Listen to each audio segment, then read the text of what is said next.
All right, so we just finished with rooms and we're going to hop over to Meet. Going to scroll down. We'll talk about this stuff in a moment. And I should have said this earlier because it's a mistake I made. I hope you don't either. This is pretty much visible on all the tabs. It says your Meet account, and yes, that sounds strange, but your Meet account is blah blah blah. Make sure this domain is the same as your school account domain. It should be the same one that shows up here when you're logged into Google Chrome. See my little icon there. I made the mistake that my Google Chrome, my initial account was something different, my personal email.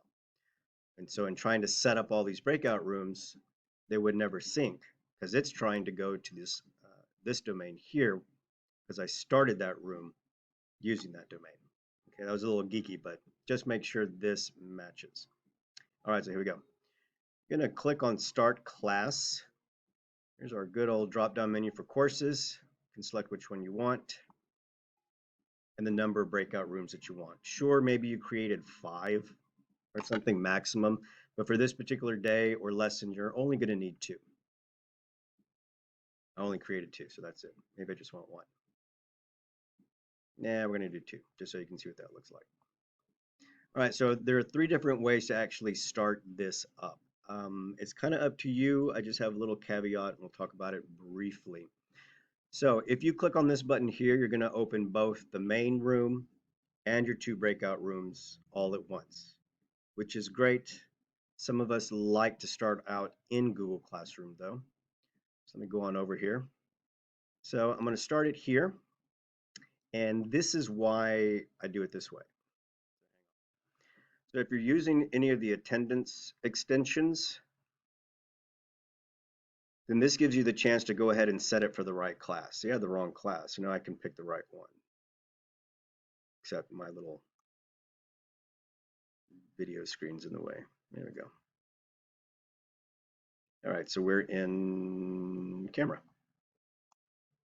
All right, so now I'm ready to go, and now I can join. I'm gonna go ahead and do that. So that's my main room. It's up and running. Let me shut all this stuff down. I'll go ahead and turn off my attendance because I don't need to see it. So there's my room. So I'm doing class, everything's rolling. I'm ready now to get the kids in. First thing I want to do is sync my main room. You'll get a little notice, hey, the main room is synced. Yay! This is important because this is where the sync comes into play, using these controls. And that'll be the next little video. All right, so my main room is synced. That's great. Now I'm ready to open out my breakouts.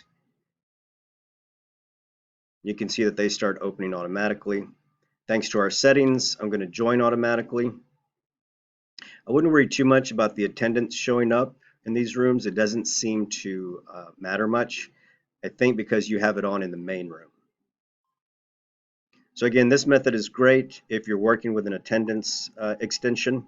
It just gives you a chance to get that going. In my classes, I mean, as soon as I open the room, even though it's 5 minutes early, I got kids jumping in before I can set that attendance thing. So that just gives me some time. All right, so those are up and running. I'm going to minimize this just to take a look and check it out. When you minimize it, the controls are left visible there. We'll talk about that next. But as you can see, here's Studio 2, here's Studio 1. If you're tabbing it, then it's just going to be on your main browser here. It would just open it up over here somewhere. And there's my main room. Right, I think that's all for this one.